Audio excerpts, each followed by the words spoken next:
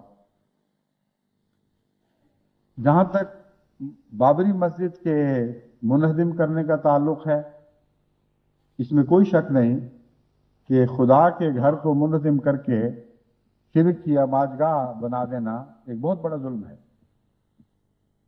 لیکن خدا کی تقدیر بعض دفعہ اس ظلم کو ہونے دیتی اور برداشت کرتی، اس لیے کہ اس دور کے لوگ اس بات کے اہل نہیں کہ خدا کی تقدیر ان کے حق میں اٹھ کھڑی ہو اور ان کے حق میں غیر معمولی کرشمے دکھائے۔ سب سے معزز خدا کی عبادت کا گھر وہ ہے جس کو اثر نو حضرت ابراہیم اور حضرت اسماعیل علیہ السلام نے اپنے ہاتھوں سے کھڑا کیا اور اس کو دوبارہ ایک عبادت گاہ کی صورت میں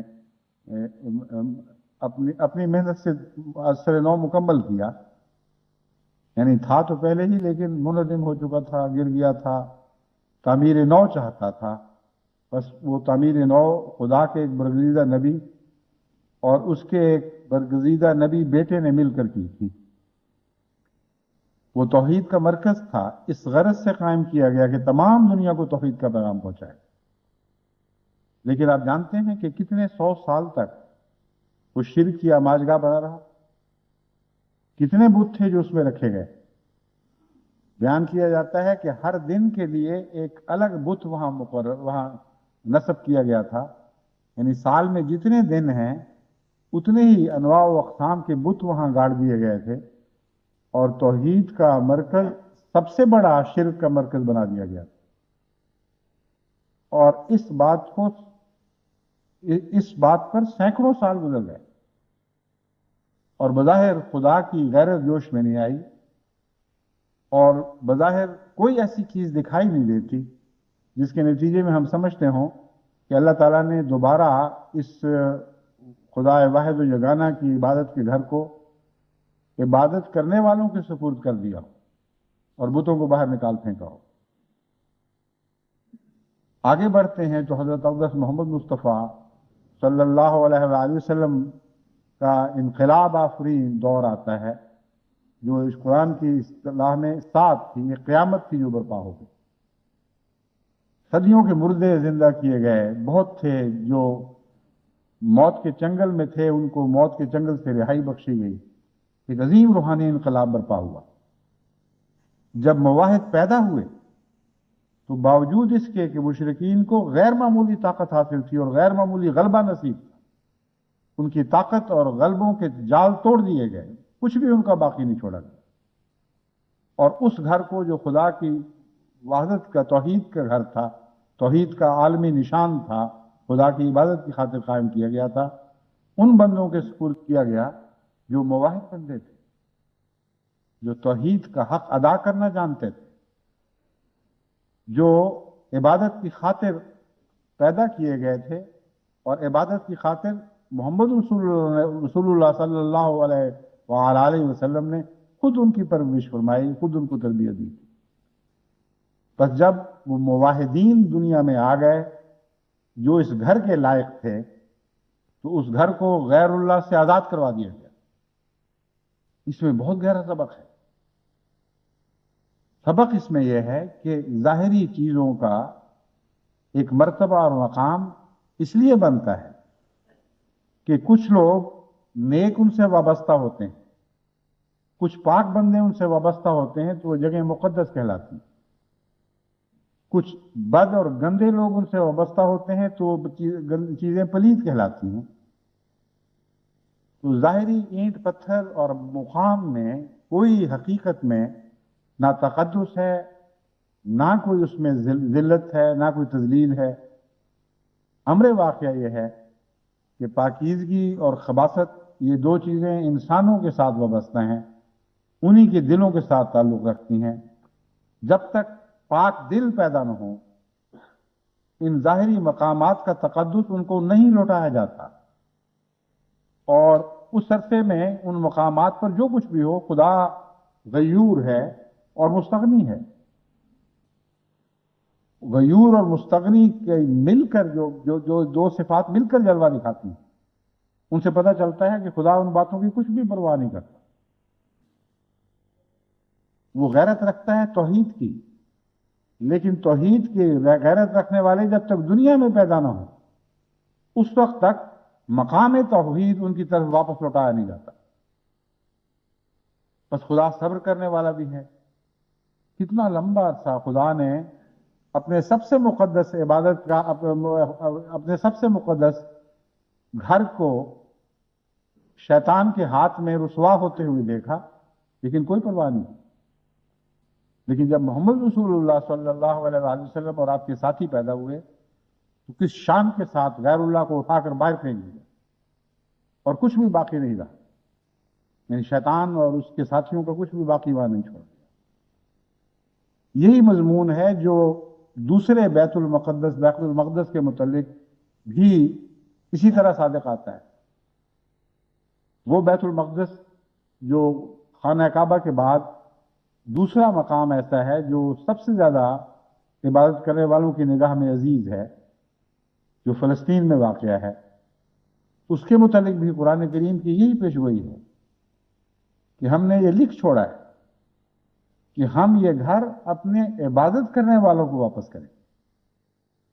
عباد اللہ المخلصین جب تک پیدا نہیں ہوں گے اس وقت تک خدا کو کچھ بھی پرواہ نہیں ہے کن لوگوں کے ہاتھوں میں رہتا ہے۔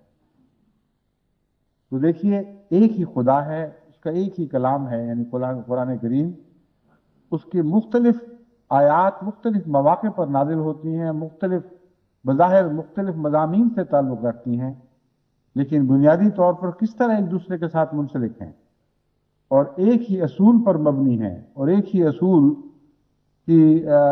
کے متعلق بنی نوع انسان کو پیغام دے رہی ہیں۔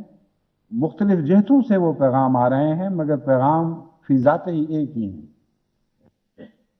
عبادت کرنے والے پیدا ہوں گے تو ممکن نہیں ہے کہ غیر اللہ کا مساجد پر قبضہ رہے، عبادت گاہوں پر قبضہ رہے۔ اگر سچی عبادت کرنے والے نہیں ہوں گے یا خدا سے تعلق بگڑ چکے ہوں گے تو پھر خدا کی غیرت کوئی جوش نہیں دکھاتی۔ اس کی طرف عالم اسلام کو توجہ کرنی چاہیے اور فکر کرنی چاہیے، اپنے رد عمل کا جائزہ لینا چاہیے، معلوم کرنا چاہیے کہ کس حد تک خدا کی خاطر انہوں نے ایسا کیا، کس حد تک قومی دشمنیوں اور دیرینہ عداوتوں کے نتیجے میں ایسا کیا گیا۔ اگر خدا کے گھر کی محبت کے نتیجے میں کوئی رد عمل دکھایا جائے اور رد عمل دکھانے والا مخلص ہو اور خدا کی محبت میں واقعتاً سرشار ہو تو خدا کی تائید اس کے لیے ضرور اس کی حمایت میں ضرور کھڑی ہو۔ ناممکن ہے کہ اسے پشت پناہی کے بغیر خالی چھوڑ دیا جائے۔ بس اس وقت جو نظارہ دکھائی دے رہا ہے وہ ایسا ہی ہے جیسے مسلمانوں کا کوئی یار و مددگار نہیں رہا، حالانکہ قرآن کریم فرماتا ہے کہ مسلمان اور غیر مسلم میں بنیادی فرق یہ ہے کہ غیروں کا کوئی مولا نہیں،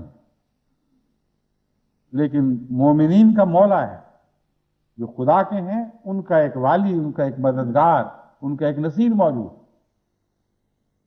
بے سہارا لوگوں کے حالات اور ہوا کرتے ہیں، سہارے والوں کے اور ہوا کرتے ہیں۔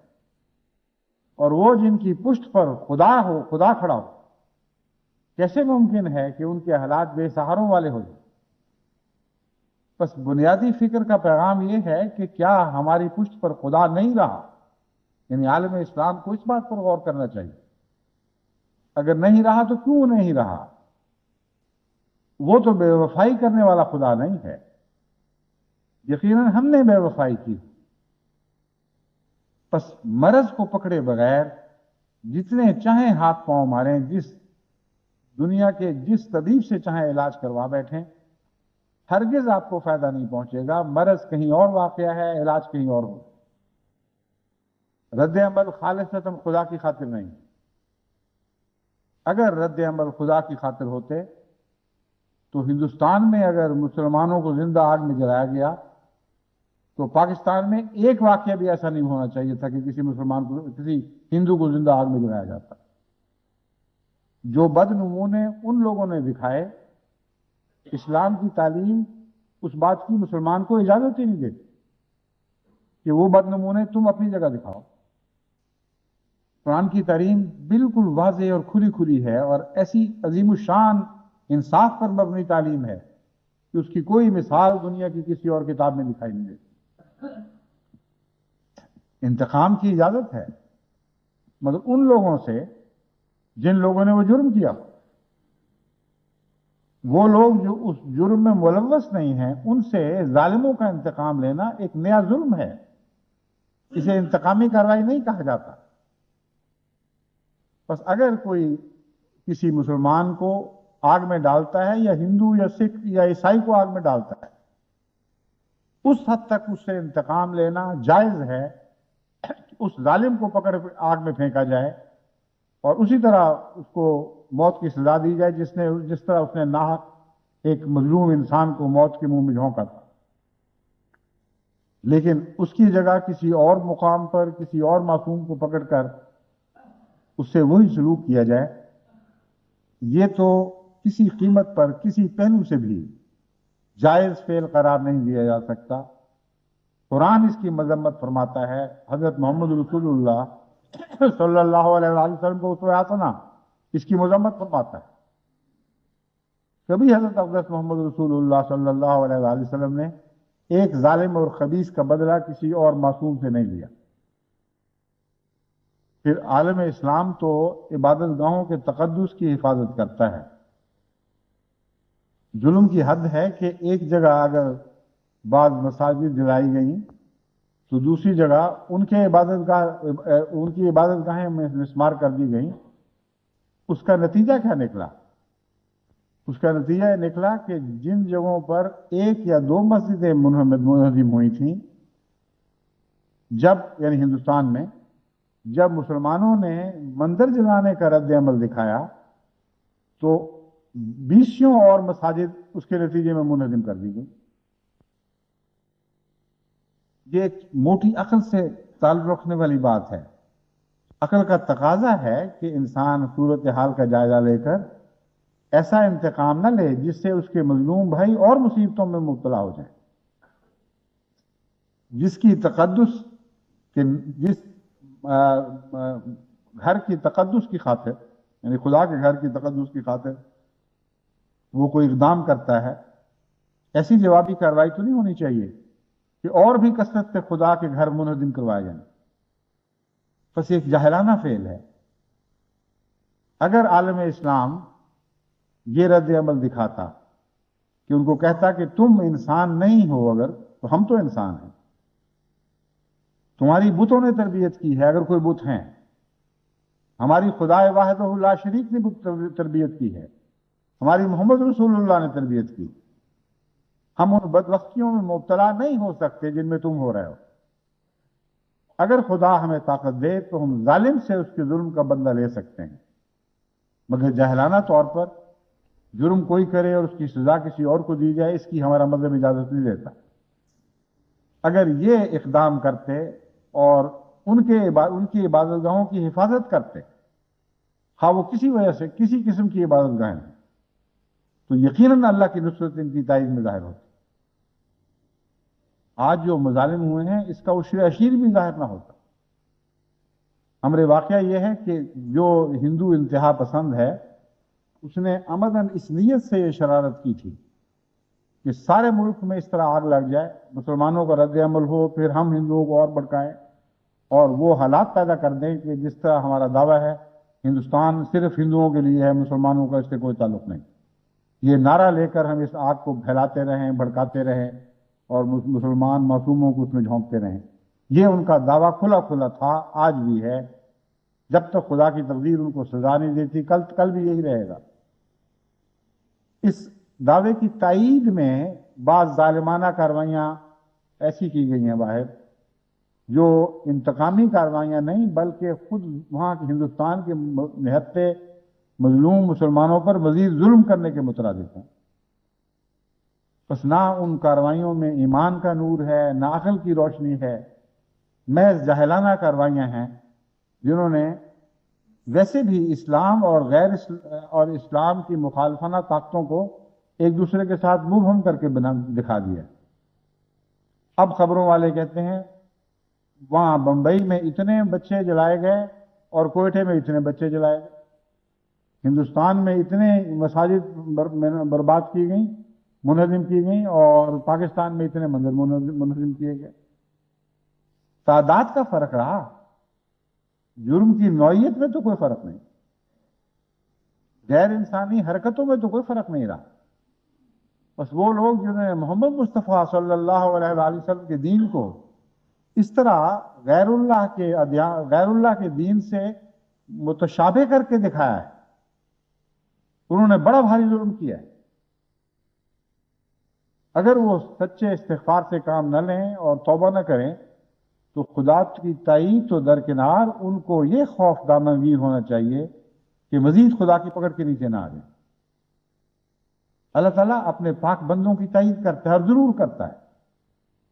حضرت محمد رسول اللہ صلی اللہ علیہ وآلہ وسلم کو عددی لحاظ سے اس سے کم حیثیت تھی جو آج یعنی عرب کے مشرکین کے مقابل پر اس سے کم حیثیت تھی جتنی آج ہندوستان کے مسلمانوں کو وہاں کے مشرکین کے مقابل پر حیثیت ہے۔ نسبتی لحاظ سے آپ دیکھیں جتنے گنتی کے چند مسلمان مدینے میں تھے یا چند بستیوں میں اکا دکا موجود تھے، ان کے مقابل پر سارا مشرک عرب کتنی بھاری طاقت تھی، اتنی بھاری طاقت تھی کہ اس کی نسبت 1 اور 100 کی بھی نہیں تھی حقیقت میں۔ یعنی اگر مسلمان کی 1 طاقت تھی تو اس کے مقابل پر 100 یا اس سے زیادہ کی طاقت عرب مشرکین کے پاس تھی۔ لیکن دیکھیں خدا کی تقدیر نے نتائج کیا ظاہر کیے، ان 1 کو 100 کے برابر طاقت پر کر دیا اور ان 100 کی طاقت چھین کے 1 کے برابر بھی نہ رہنے۔ یہ ہے نصرت الہی کا ہاتھ۔ یہ اگر عرب میں اسلام کی تائید میں اٹھ سکتا تھا اور چل سکتا تھا تو کیوں ہندوستان میں نہیں اٹھ سکتا اور نہیں چل سکتا؟ کون ہے جو خدا کے ہاتھ کو روک سکتا؟ لیکن اپنی ادائیں ان لوگوں والی بنائیں جو محمد رسول اللہ اور ان کے ساتھی ہیں، ویسے دل پیدا کریں، ویسے حوصلے پیدا کریں، ویسے دماغ پیدا کریں، پھر دیکھیں کہ خدا کی تائید آپ کے لیے کیسے کیسے کرشمے دکھاتی ہے۔ بس ظلم کی بات یہ ہے کہ مسلمانوں کے لیے ایک بہت اچھا موقع تھا جو ان کے بدنصیب رہنماؤں نے ہاتھ سے جانے لیا اور فائدہ اٹھانے کی بجائے اس اطلاع سے مزید نقصان میں امت کو جھونک دیا ہے۔ اب ہندوستان میں جو مظالم کا سلسلہ شروع ہوا ہے اس سلسلے کی تائید کی گئی ہے باہر کے رد عمل کے نتیجے میں، لیکن عرب علماء نسبتاً زیادہ ہوش مند ہیں، عرب حکومتیں نسبتاً زیادہ عقل رکھتی ہیں۔ گلف کے علاقے میں، دوسرے عرب علاقوں میں بکثرت ہندو تاجر اور مزدور موجود ہیں۔ وہاں کی حکومتوں نے سختی سے اس بات کی نگرانی کی ہے کہ نہ کوئی مندر جلایا جائے، نہ ان میں سے کسی کو مارا جائے، اور پاکستانی ملاؤں نے جہاں جوش دلانے کی کوشش کی ہے وہاں حکومت نے سختی سے ان کو پیغام دیا ہے کہ خبردار جو تم نے انگلی اٹھائی، ہم یہ بےہودہ حرکتیں اپنے ممالک میں نہیں ہونے دیں گے۔ یہ بھی خدا ہی جانتا ہے کہ نیتیں کیا تھیں، کیوں ایسا نہیں کیا گیا، کیا ان کو اپنے اقتصادی تعلقات پیارے تھے؟ کیا سستی مزدوری کے علاقوں سے جو تعلق قائم ہو چکا تھا اس کو خراب نہیں کرنا چاہتے تھے؟ یا کوئی اور وجہ تھی؟ لیکن فیصلہ بہرحال عقل پر مبنی ہے۔ اگر دل پاکیزہ تھے، اگر اسلامی تعلیم کی خاطر ایسا کیا گیا ہے، تو پھر یہ فیصلہ نہ صرف عقل کی روشنی میں رکھتا ہے بلکہ اللہ تعالیٰ کے تقویٰ کی روشنی بھی رکھتا ہے، اور خدا کرے کہ ایسا ہو۔ مگر پاکستان اور ہندوستان کے مسلمانوں کو یہ عقل نہیں آئی۔ یہ وہ بدنصیب قیادت ہے جس نے عالم اسلام کو مصیبت میں مبتلا کر رکھا۔ میں نے وہ مضمون شروع کیا تھا دیانت اور خیانت کا، اس میں بتایا تھا کہ دیکھیں حضرت صلی اللہ علیہ وآلہ وسلم نے سب سے زیادہ بدنصیب خیانت کرنے والا وہ قرار دیا ہے جو قوم کا امیر بنایا جائے، سردار مقرر کیا جائے اور پھر خیانت کرے۔ یہ اس کی مثال ہے، اور کتنی قبیح اور کتنی دردناک مثال ہے۔ مسلمان رہنماؤں نے اگر ہندوستان اور پاکستان میں محمد رسول اللہ صلی اللہ علیہ وآلہ وسلم کی اسوہ سے روشنی حاصل کر کے اقدام کیے ہوتے تو بالکل مختلف اقدام ہوتے، اور ان اقدامات کی روشنی میں یہ دردناک حالات اگر پیدا ہوتے بھی تو آگے بڑھ نہ سکتے۔ لیکن اب یہ سلسلے آگے بڑھنے والے نظر آتے ہیں، آگے بڑھتے ہوئے دکھائی دیتے ہیں۔ اتنے دردناک مظالم مسلمانوں پر ہو رہے ہیں کہ مجھے جو وہاں کی جماعتوں کے احباب کی طرف سے خطوط ملتے ہیں، ان سے پڑھ کر پتہ چلتا ہے کہ اخبارات میں تو کچھ بھی نہیں، آنکھوں دیکھا حال جن لوگوں نے لکھا ہے، بہت ہی دردناک حالات، اور معلوم ہوتا ہے کہ یہ رکنے والے نہیں، یہ آگے بڑھیں گے، اور اس میں گہری سازشیں ہیں۔ لیکن باوجود اس کے کہ یہ لوگ مشرک ہیں، باوجود اس کے کہ فی الحقیقت اسلام سے دشمنی رکھتے ہیں، اور اس کے علاوہ پاکستان سے ایک روایتی دشمنی چلی آ رہی ہے جو اس مذہبی دشمنی پر مستضاد ہے، لیکن پھر بھی ان کی حکومتوں کو، ان کے سربراہوں کو اتنی عقل ضرور ہے کہ دنیا کو منہ دکھانے کے لیے کچھ نہ کچھ کوشش کریں۔ وہ اپنے عیوب کو، اپنی غلطیوں کو اس طرح ڈھانپ کر آگے بڑھتے ہیں کہ دیکھنے والے کو بتا سکیں کہ ہاں یہ بدیاں تو ہیں لیکن ہمارے اختیار سے باہر تھیں، ہم ان کی تائید میں نہیں ہیں۔ چنانچہ اس وقت تک جو مبصرین نے بیان کیا ہے اس سے معلوم ہوتا ہے کہ اجودھیا کی مسجد کے سلسلے میں مرکزی حکومت نے آنکھیں بند کی اور واقعہ ہونے دیا، اور یو پی کی حکومت پوری طرح اس میں ملوث تھی، لیکن مرکزی حکومت نے اس کی مذمت ضرور کی، اور واقعہ ہونے کے مان بعد اس حکومت کو برطرف کر دیا۔ یہ بھی مذہبی کارروائی نہیں تھی، کسی نیکی پر مبنی نہیں تھی، مگر کم سے کم عقل پر مبنی ضرور تھی۔ ایک قانونی سہارا انہوں نے لیا کہ جس صوبے میں براہ راست ہمارا عمل دخل نہیں ہے، اس میں ہونے والے واقعہ سے متعلق ہم متنبع کرتے رہیں، صوبے کو بتاتے رہیں کہ ایسا نہیں ہونا چاہیے، اور جب ہوا اسی وقت ہم نے اس حکومت کو معطل کر دیا اور اسی وقت دوسری کارروائی شروع کر دی، یعنی دنیا کو دکھانے کے لیے ایک معقول طرز عمل، خواہ وہ گہرا تھا یا سطحی تھا، ایسا ضرور پیش کیا گیا ہے جسے دنیا کی جو رائے عامہ ہے اس پر اچھا اثر پڑ سکتا ہے۔ گو کسی حد تک دنیا یہ کہہ سکتی ہے کہ آپ نے عمدن ایسا ہونے دیا، آپ نے شرارت میں دراصل شریک ہیں، سیاسی انتقام لینا چاہتے تھے اس صوبے کی حکومت سے، اس سیاسی انتقام لینے کی خاطر آپ نے خود اس واقعہ کو اسے آنکھیں بند رکھی، پتہ تھا کہ ہوگا لیکن جان کر ہونے دیا، یہ بھی کہا جا سکتا ہے۔ لیکن کچھ کوشش تو ضرور کی ہے۔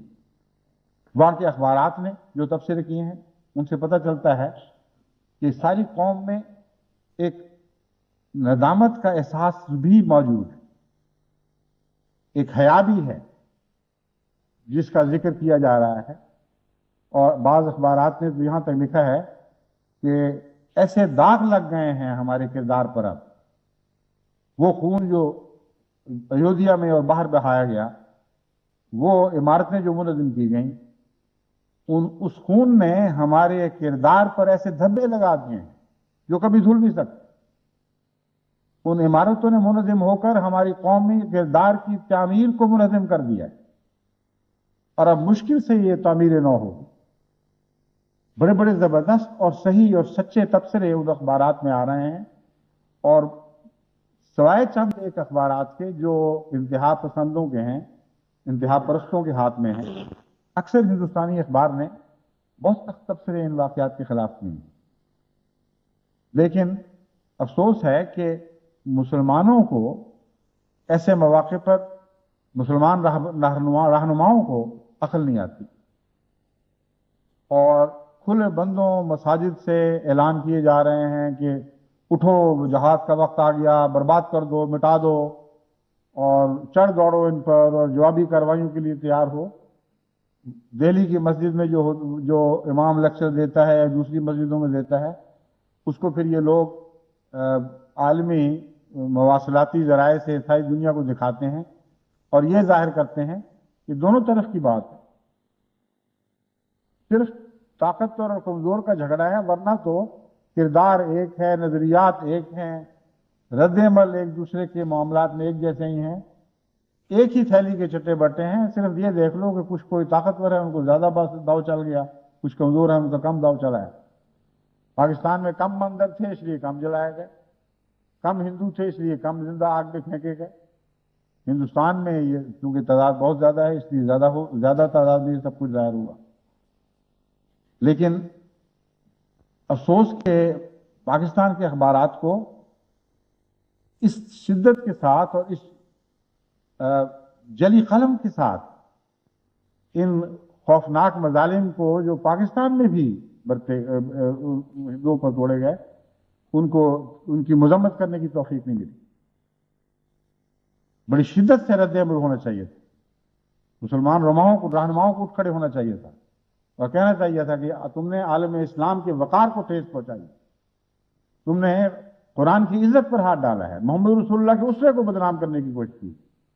ہم اپنے ملک میں ایسا نہیں ہونے دیں گے. اگر ایسا ہوتا تو آج دنیا میں اسلام کا تاثر بالکل اور رنگ کا ہوتا، اور اسلام دشمن طاقتوں کا تاثر بالکل اور رنگ کا ہوتا. لیکن اب سچے ہو کر جھوٹوں کی طرح اپنے کردار کو گندا کر دیا.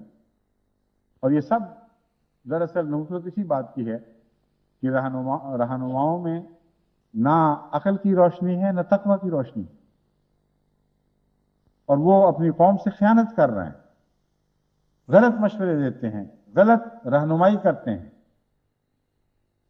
اور جب کوئی مسئلہ ایسا پیدا ہوتا ہے جب قوم کو صحیح رہنمائی کی ضرورت ہوتی ہے، غلط رستے پر ڈال دیتے ہیں.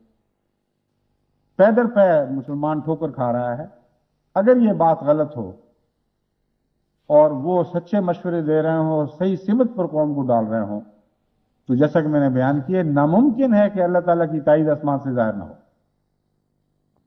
بس جب تم غیروں کی طرح ہو جاؤ گے تو خدا کو کیا ضرورت ہے کہ تمہاری تائید میں اعجاز دکھائے، آسمان سے معجزے نازل ہو.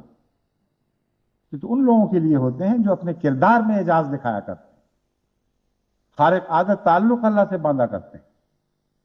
قرآن کریم میں دیکھیں کیسا پیارا اور ہمیشہ کی سچائی کا یہ مضمون بیان فرمایا کہ ان اللہ لا یغیر ما بقوم حتی یغیروا ما بانفسہم، کہ سنو خدا کبھی کسی قوم کی حالت کو تبدیل نہیں کیا کرتا جب تک وہ قوم پہلے خود اپنی حالت کو تبدیل نہ کرے. اس مضمون کا زیادہ تعلق نعمت اور نعمت کے جاتے رہنے سے ہے، کیونکہ ایک اور آیت میں اسی مضمون کو اس طرح تفصیل سے بیان فرمایا گیا. خدا تعالیٰ فرماتا ہے کہ میں نے جو نعمتیں عطا کر دی ہیں اپنے بندوں کو، ہدایت کا نور بخشا، اس نور کے نتیجے میں ان کے ذہن بھی روشن ہو گئے، ان کے قلوب بھی روشن ہو گئے، ان کا ماحول خدا اللہ تعالیٰ کے نور کی رحمت اور برکت سے روشنی کے ہر پہلو میں ترقی کرتا چلا گیا. یعنی دنیاوی پہلو میں بھی اسے بھی روشن کیے گئے، اور دینی پہلو سے بھی روشن کیے گئے، اور روحانی پہلو سے بھی روشن کیے گئے. یہ وہ نعمت ہے جو آسمان سے نازل ہوئی تھی۔ اللہ تعالیٰ فرماتا ہے جب تک اس نعمت کے قدردان رہتے ہیں لوگ، اس وقت تک خدا کبھی اس نعمت کو واپس نہیں کھینچتا اور ان برکتوں کو، ان عزتوں کو ذلتوں میں تبدیل نہیں کیا کرتا۔ ہاں، جب قوم اپنے کردار بدلتی تو پھر اللہ تعالیٰ کی رحمت بھی اپنا اسلوب بدل لیتی ہے، ان سے اپنے تعلق کاٹ لیتی ہے، ان سے اور قسم کے معاملات شروع کرتی۔ بس یہ وہ خدا تعالیٰ کی تنبیہ ہے جس کے متعلق، جس کو پیش نظر رکھ کر آج بھی مسلمانوں کو اپنے حالات پر غور کرنا چاہیے۔ جب تک وہ سچے عبادت کرنے والے نہ بنیں گے، جب تک خدا کے گھروں سے ان کا تعلق حقیقی اور اخلاص کا نہیں ہوگا، جب تک مخلصین لہ الدین بن کر نہیں دکھائیں گے، اللہ کی تائید ان کے لیے ظاہر نہیں ہوگی۔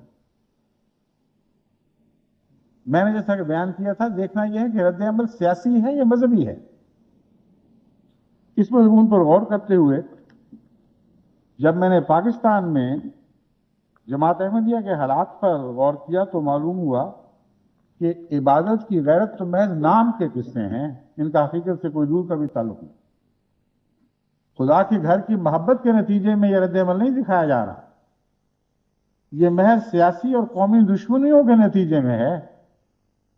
اس پہلو سے عالم اسلام کو یقیناً اکٹھا ہو کر قومی غیرت کے تقاضے بھی پورے کرنے چاہیے، لیکن اس کو اسلام اور دین کے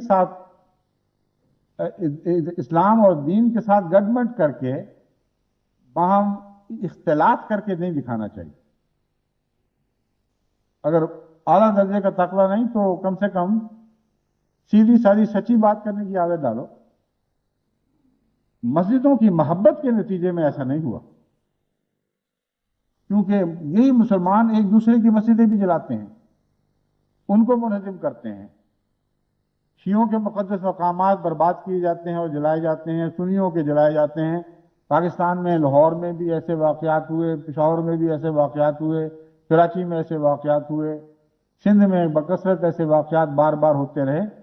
یہ کوئی آج اور کل کی بات نہیں، تاریخ بھری پڑی ہے ایسے واقعات سے کہ جب مسلمانوں نے ایک دوسرے مسلمان فرقے کے خلاف اپنی طرف سے علم جہاد بلند کیا اور ان کے رہنماؤں نے ان بیچارے سادہ لو مسلمانوں کو یہ تعلیم دی کہ یہ مساجد زرار مساجد ہیں، یہ خدا کی نہیں ہیں بلکہ غیر اللہ کی مساجد ہیں، اٹھو ان کو منظم کر دو، خدا اس سے تم سے خوش ہوگا۔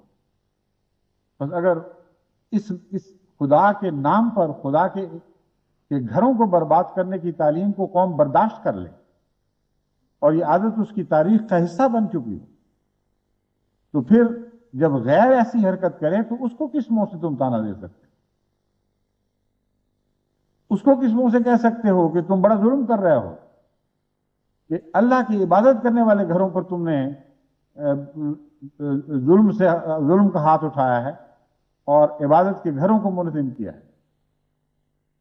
جماعت احمدیہ کی حالیہ تاریخ میں سے چند حقائق میں آپ کے سامنے رکھتا ہوں، اس سے آپ کو اندازہ ہو جائے گا کہ جہاں تک خدا کے گھر کی عزت اور احترام کا تعلق ہے، کس حد تک وہ عزت آج پاکستان کے علماء کے ذہن پر روشن ہے یا ان کے دلوں میں جاگزین ہے یا ان کی رخ معین کرتی ہے۔ خدا کی خاطر اگر مسجدوں سے محبت ہو تو رخ ایک ہی معین ہوگا، یعنی وہ رخ جو قبلے کا رخ ہے، جو خدا کی طرف لے کے جاتا ہے، خدا کی تعلیم پر مبنی، ایک ہی طرح کے رد عمل ظاہر ہوں گے۔ یہ ہو ہی نہیں سکتا کہ محبت خدا کی ہو اور آپس کی دشمنیوں کے نتیجے میں خدا کے گھر کی بربادی کے رد عمل مختلف ہو جائیں۔ خدا قدر مشترک ہے، وہ ہم سب کا خالق و مالک ہے۔ جب اس کے گھر کی عزت پر ہاتھ ڈالا جائے تو اس سے محبت کرنے والے کا رد عمل لازماً ایک ہوگا، خواہ وہ کسی فرقے سے تعلق رکھنے والی مسجد ہو یا خدا کا گھر ہو۔ اس پہلو سے جو ہم دیکھتے ہیں تو آئیے میں آپ کو بتاتا ہوں، شکوے کے طور پر نہیں، سمجھانے کی خاطر، کہ دیکھو کل تک جو تم حرکتیں کیا کرتے تھے، آج اللہ کی تقدیر نے تمہیں آئینہ دکھایا ہے اور تمہیں بتایا ہے کہ خدا کے حضور یہ حرکتیں پسندیدہ نہیں ہیں اور پکڑ کے بغیر نہیں چھوڑی جائیں. تقوی سے کام لو اور خدا کی انگلی کے اشاروں کو دیکھو اور سمجھو. پاکستان میں جو احمدی مساجد شہید کی گئی ہیں ان میں سے ایک احمدیہ مسجد راہے والی، ایک باگڑ سرگانہ، ایک مردان، ایک گلارچی، ایک علی پور چٹھا، ایک مری، ایک بچیانہ، ایک ننکانہ صاحب، ایک چکسو 563، 163 MB تحصیل ضلع وہاڑی. مختلف وقتوں میں یہ مسجدیں منظم کی گئیں اور بعض جگہ ایسا ہوا کہ اس کا ملبہ بھی لوگ اٹھا کر بلے بھاگے. مسجد مردان جب منظم کی گئی ہے تو سارا دن کی کارروائی تھی، بہت بڑی مضبوط مسجد تھی. اسے پلید کہہ کر شہید کروایا گیا اور ساری پلید چیزیں چور لے کر بھاگ گئے. راجشاہی کی بنگلہ دیش میں جب مسجد شہید کی گئی اسی طرح کی گئی، پلید کر کے اس کو شہید کر دیا گیا اور ساری پلید چیزیں اپنے گھروں کی عمارتوں کی زینت بنا دی گئی. بس سوال یہ ہے کہ یہ واقعہ ہونے میں کتنی دیر لگی تھی؟ کیا اس وقت پاکستان میں کوئی حکومت موجود نہیں تھی؟ کیا ان علماء کو جنہوں نے ان مسجدوں کو شہید کرنے کی تعلیم دی تھی ان کو علم نہیں تھا کہ یہ خدا کی عبادت کے گھر ہیں اور خدا کی عبادت کے لیے لوگ یہاں اکٹھے ہوتے ہیں؟ کیا یہ مساجد نہیں تھی؟ جانتے ہیں کہ مساجد تھی، کیونکہ جیسا کہ دوسرے قواعد ثابت کریں گے بکثرت احمدیوں کی مساجد چھین لی گئیں اور ان میں اب غیر احمدی علماء نمازیں پڑھاتے اور غیر احمدی نمازیں پڑھنے والے نمازیں پڑھتے ہیں. اگر وہ مسجدیں نہیں تھیں تو مندروں میں تو عبادت کرنے کا ہم کو کوئی حق نہیں. کثرت سے ایسی مساجد ہیں جن پر قبضہ کیا گیا، وہاں باقاعدہ ان کو اپنایا گیا اور اسے وہ قبلہ بھی وہی ہے کیونکہ پہلے بھی وہی قبلہ تھا. وہی گنبد ہیں جو پہلے تھے، وہی منار ہیں جن سے پہلے اذان دی جاتی، انہی مناروں سے اذانیں دی جاتی. کوئی بھی فرق نہیں. گویا کہ ان کا فعل اقرار کر رہا ہے، کھلم کھلا اقرار کر رہا ہے کہ احمدیوں کی مساجد بھی مساجد ہی، کہاں منہ سے ان کا جو مرضی نام رکھ دیں. اور ان مساجد میں نماز نہ صرف جائز بلکہ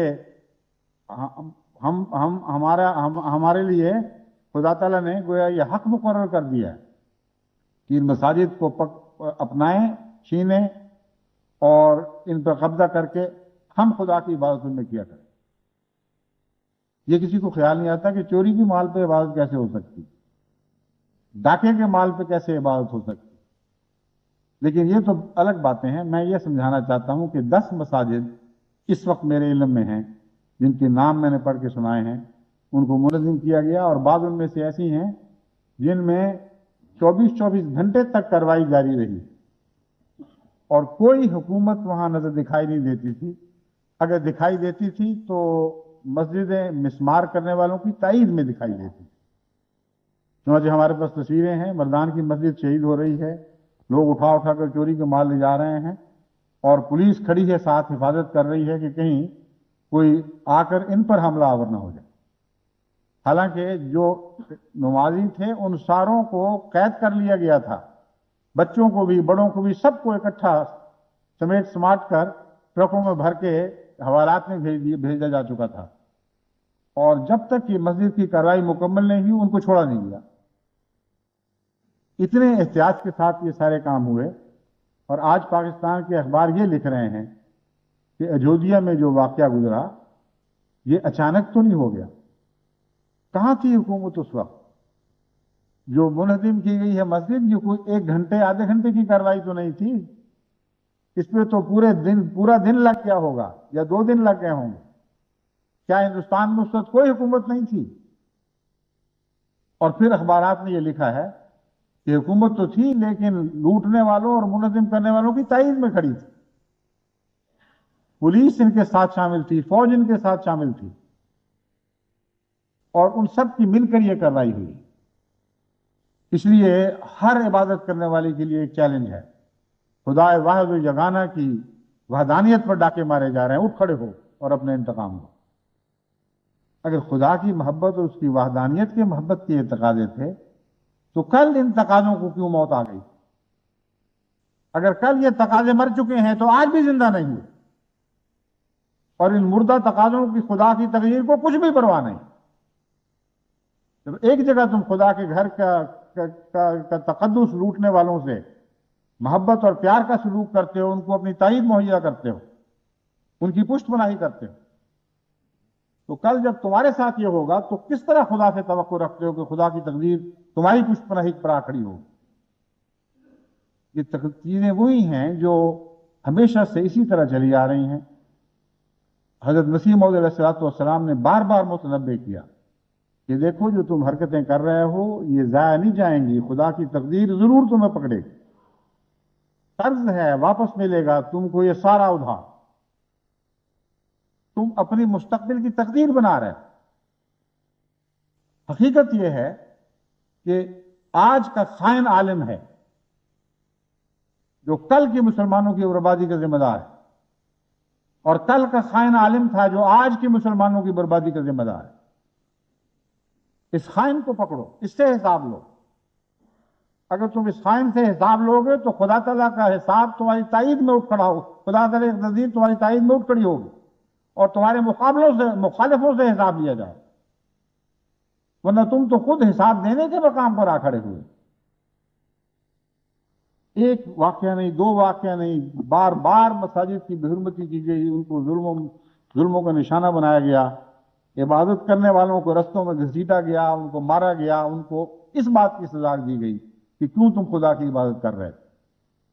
اور اب جب یہ سب کچھ ہو رہا ہے تو اچانک غیرت دینی اٹھ کھڑی ہوئی ہے اور ساری دنیا میں شور برپا کر دیا گیا ہے کہ ہم مسجدوں کی بے حرمتی برداشت نہیں کر سکتے۔ اپنے ہاتھوں سے کرتے رہے اور کرتے ہو، کیا اس کا یہ نتیجہ نکالا جائے گا کہ خدا تعالیٰ نے یہ فرمان جاری فرما دیا ہے کہ میری عبادت گاہوں کی بے حرمتی کا حق صرف مسلمانوں کا ہے، ساری دنیا میں ان کو کھلی چھٹی ہے، جب چاہیں میری عبادت کے گھر کو مسمار کریں، برباد کریں، قرآن کریم کو جلائیں، گلیوں میں پھینکیں، کسی اسلامی حکومت کا حق نہیں ہے کہ ان کو سرزنش کرے۔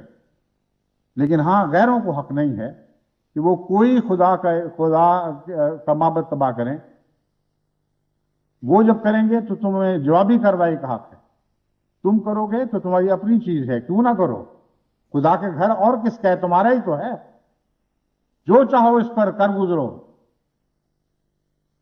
جیسے کہا گیا ہے کہ تو مشق ناز کر، خون دو عالم میری گردن پر، گویا خدا ان کو یہ کہتا ہے کہ میرے تقدس کو برباد کرتے رہو، اس کا خون میں اپنی گردن پر لیتا ہوں، میں تمہیں کہتا ہوں جاؤ اٹھو اور جو مرضی کرو، تم مالک ہو، تمہاری چیز ہے، جو چاہو کرتے ہو، ہاں غیروں کو نہ کرنے دیں، غیر کریں گے تو پھر غیرت دکھانا۔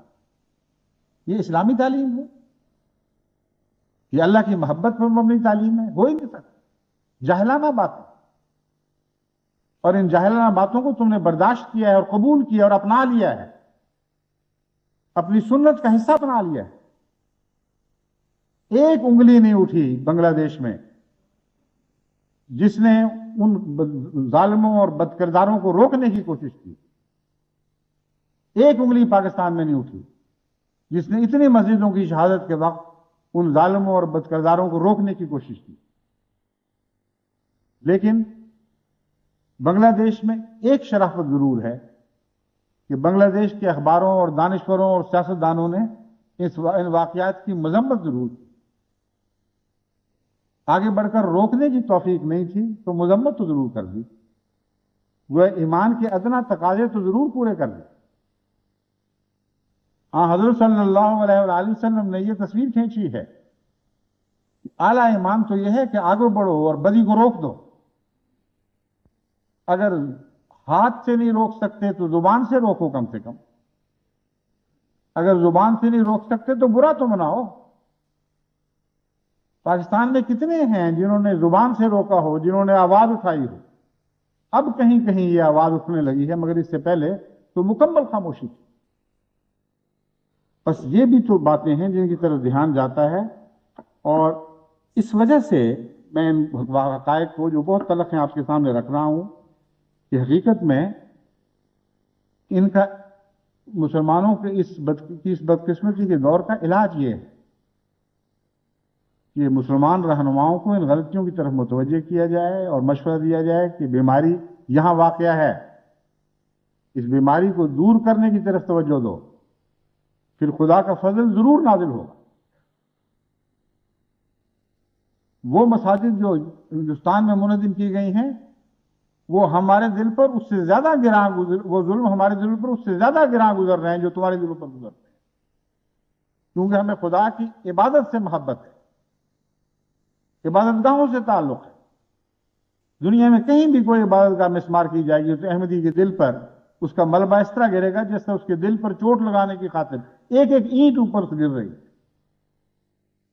لیکن تمہیں تو عادت ہے، تمہیں تو اس بات کا ایک تجربہ ہے کہ کس طرح گھر برباد کیے جاتے ہیں، تمہیں کیوں تکلیف ہو رہی ہے؟ بس احمدی کو تکلیف ہے، تکلیف کی وجہ سے یہ میں بات بیان کر رہا ہوں۔ میں جانتا ہوں اس کے سوا حل ہی کوئی نہیں۔ اگر تم بعد نہیں آؤ گے، اپنی اصلاح نہیں کرو گے، خدا کے تعلق کی بنا پر اپنے سوچ کی، اپنے قدروں کی اصلاح نہیں کرو گے، اگر اپنے قبلے درست نہیں کرو گے، اسی طرح بھٹکتے رہو گے، اسی طرح ظلم کا شکار رہو گے۔ تقوی سے کام لو اور تقوی کی حکومت کو قائم کرو۔ آج سارے پاکستان کے اخبار ہندوستان کو تانا دے رہے ہیں کہ کیا ہوئی تمہاری سیکولر حکومت، کیا ہوا تمہارا سیکولر فلسفہ؟ اس ملبے کے ڈھیر کے نیچے تمہارا سیکولرزم بھی دب کے مر گیا۔ لیکن کل احمدی مساجد جو مسمار ہو رہی تھی ان کے ملبے کے نیچے کیا چیز دب کے مری؟ کبھی تم نے سوچا ہے؟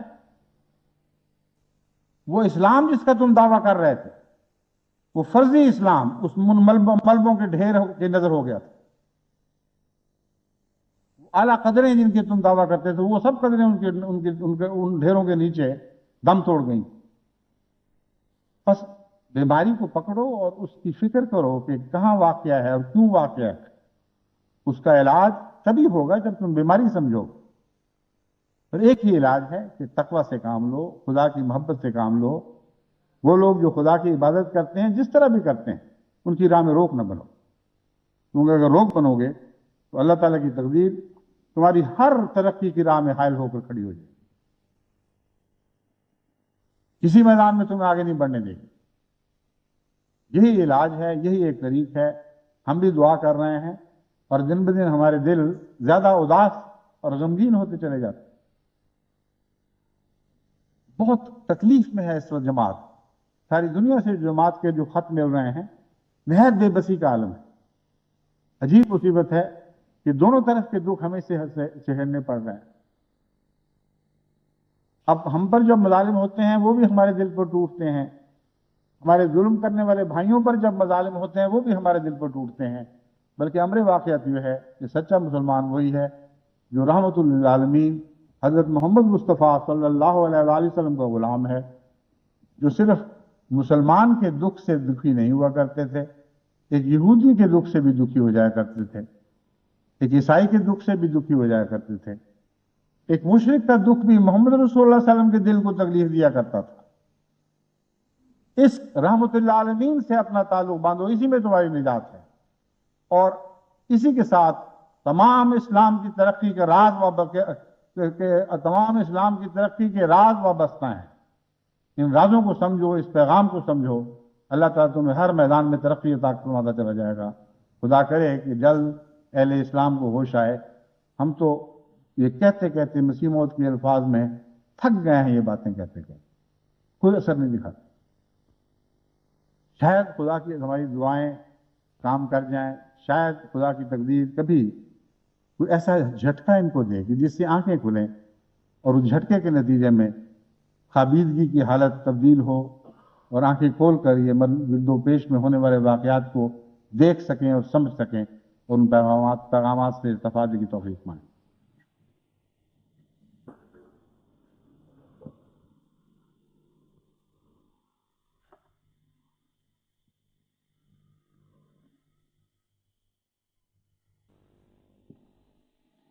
الحمد لله نحمده ونستعينه ونستغفره ونؤمن به ونتوكل عليه ونعوذ بالله من شرور أنفسنا ومن سيئات أعمالنا من يهده الله فلا مضل له ومن يضلله فلا هادي له ونشهد أن لا إله إلا الله وحده لا شريك له ونشهد أن محمدا عبده ورسوله عباد الله رحمكم الله إن الله يأمر بالعدل والإحسان وإيتاء ذي القربى وينهى عن الفحشاء والمنكر والبغي يعظكم لعلكم تذكرون اذكروا الله يذكركم